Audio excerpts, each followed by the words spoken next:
আসসালামু আলাইকুম বন্ধুরা, সকলে কেমন আছেন? আশা করি সকলে ভালো আছেন। আমিও আল্লাহর রহমতে আপনাকে দয়া ভালো আছি ইনশাল্লাহ।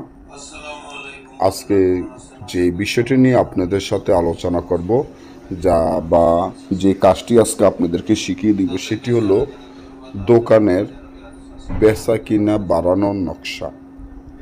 দোকানের বেচা কিনা বাড়ানোর নকশা। এমন যদি হয় যে আপনার দোকানে কোনো কাস্টমার আসে না, দোকানে বেচা কিনা নাই, দোকান চালাইতে আপনার অনেক কষ্ট হয়, কি করে দোকান চালাবেন আর কিভাবে বেচা কিনা বাড়াবেন,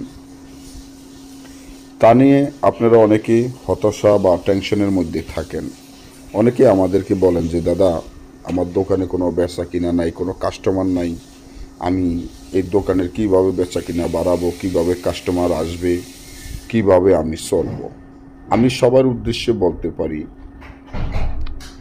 আপনার দোকানে যদি কোনো কাস্টমার না আসে বা দোকানে কোনো বেচা কিনা না থাকে, এই দোকানে কাস্টমার কিভাবে আনবেন আর কিভাবে বেচা কিনা বাড়াবেন, কিভাবে কি করবেন, সম্পূর্ণ নিয়মটি আজকে আপনাদেরকে বলে দিব।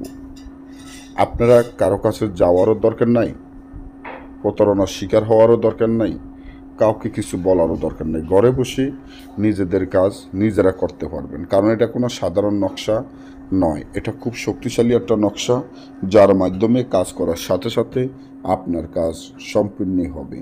তো দোকানে বেচা কেনার জন্য, দোকানে যখন বেচা কিনা না হয় বা দোকানে বেচা কিনা বাড়াইতে চান, তখনই আপনারা যে কোনো যে কোনো কালি, অর্থাৎ হলো যে কোনো জাফরান কালি, মিশকো জাফরান ধারায় এই নকশাটি সুন্দর করে একটা সাদা কাগজে লিখবেন এবং অবশ্যই দিনকাল হিসাব করে লিখতে হবে।